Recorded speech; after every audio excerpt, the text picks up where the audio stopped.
Hey guys, welcome back to Critical Flick. Today I'm continuing my series talking about the Righteous Gemstones on HBO, and today we're going to talk about episode 7. So with only 2 more episodes to go in this series, we're getting some major plot points being wrapped up. We have some climaxes coming in this episode. Seeing Easter Sunday service, the event that this kind of show has been building to, the big moment where Scotty and Gideon were going to exact their plan to kind of steal some money away from the family. And like we saw in the previous episode, we are seeing Gideon come around more to his father and his family and kind of deciding he wants to change his mind. He wants to be a gemstone. He wants to get away from Scotty and his crazy plan. And speaking of Gideon and the family, I think that's my favorite storyline so far this season. I really like his relationship with Jesse Gemstone, them coming together, basically the whole family. I think at the end of the day, this show, like I've said before, is about this family. It has some really heartfelt and kind of touching moments between different members of the family, and we're seeing that a lot in this episode. This episode kind of takes a step back from the comedy and focuses more on the drama that's going on between the different members of the family. Obviously, Baby Billy was trying to take Judy under his wing in the last episode and kind of replace Amy Lee and make her his new sidekick, his new partner in crime. And Eli actually, extends an olive branch for them to come to their Easter service and perform, and it's a big deal, it's a big event, and Baby Billy doesn't want that. He decides, his ego gets the better of him. He wants to be the main guy. He wants to be the big shot. He doesn't want a handout from Eli, and I wonder how that's going to all work out together. Speaking of which, I think the performance by the actress who plays Judy Gemstone was really excellent in this episode. Every character got their own little moment in this one. This wasn't a focus on one character or another. Each major character got their own moment, and her confronting Eli and saying she's just sick of being treated the way she's being treated and kind of wanting to branch out and be like her mother. Since she's been underestimated all this time, I thought that was a really good performance. Some of the confrontations on the show are really well done, even though some are very comedic.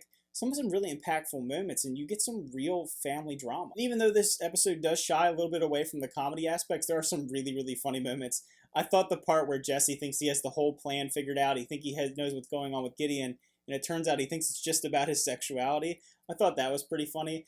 I like how his character has kind of come full circle. He was this kind of mean, dark character in the beginning of the show, and he's slowly become lighter, and I think it's because he has realized, he can be taken down, and that the whole fact that he thinks that he foiled this plan, life's easy going, everything's going to work out for him, and he wants to be a family man. He wants to get closer to Gideon, and I liked that compassionate moment, so when things turn south for him, it feels that much more impactful. And then you have Gideon turning. I don't know, I just really like everything involving Gideon. He's really grown on me. I really like the actor who plays him, and we finally get to see him do some of his stunt action work in this episode. So yeah, I enjoyed that. I like that it focuses on him a little more. The past couple episodes have shied away from him a bit. I always forget how good the production quality is on the show. It is an HBO show at the end of the day, so obviously it has a pretty decent budget behind it. But there's moments where they're like the mega church, and you just see the way the show is shot and the way that they just use their camera work, and just everything about it looks so crisp and clean. It looks like it is, it has some money behind it, and I thought that this episode exemplified that pretty well. And there are some really good writing moments on this episode, some of the best in the series, I think. There are moments where Jesse Gemstone is giving his Sunday sermon, and he's speaking about Judas and the acts of Judas while it's focusing on Gideon. You're seeing him having this internal struggle and talking about the betrayal of Judas against Jesus. And then you have a moment where they're talking about Jesus and him coming back, and I thought the fact that they lined up these religious tones and these religious things with the events that are happening in the series worked really well, and it was really smart and witty writing and editing to have these two events going on at the same time and then being able to match in tone. That was really good. So at the end of the day, I really enjoyed this episode. I think it's one of my favorite episodes of the series so far.